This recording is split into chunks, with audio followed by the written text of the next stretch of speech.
यहाँ पे आपको अंडे की योक और वाइट दोनों लेने हैं।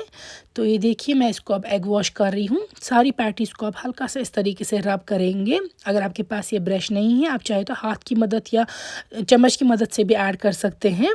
बस आपको थोड़ा सा इसको एग ऊपर रब कर देना है। एग वॉश से बहुत ही अच्छा कलर आता है बेकिंग में, वरना आपकी पैटीज़ तो इसके बगैर भी बन जाएंगी, बस उनको उतना ऊपर ब्राउन अच्छा कलर नहीं आएगा। ब्राउन कलर अच्छा नहीं आएगा अगर आप ऐड नहीं करेंगे ये। तो इसके बाद तब तक मैं ओवन रखूँगी प्री हीट होने के लिए। ओवन को आपको रखना है 5 मिनट तक लगभग प्री हीट। 180 डिग्री पे भी रख सकते हैं आप, क्योंकि बेक हमें ये 180 डिग्री पे ही करनी है। तो यहाँ पे देखिए हमने ओवन में अब डाल दिया है। अब मैं इसको बेक करूँगी 180 डिग्री पे तकरीबन 20 मिनट तक, और उसके बाद हम निकाल देंगे। 20 मिनट बाद आप देख सकते हैं हमारी जो चिकन पैटीज़ है वो तैयार है। कितना अच्छा खिला सा कलर आया है। इसको चाहे तो ऊपर थोड़ा बटर से भी रब कर सकते हैं, काफ़ी अच्छा ग्लेज़ आएगा। और ये देखिए मैं खोल के दिखा रही हूँ आपको, ये सेंटर में कितनी अच्छी फिलिंग है, काफ़ी टेस्टी है, ज़बरदस्त बनती है ये। गरम गरम आप सर्व कर सकते हैं, घर में मेहमान हो, खुद के चाय के साथ एज अ स्नैक खा सकते हैं।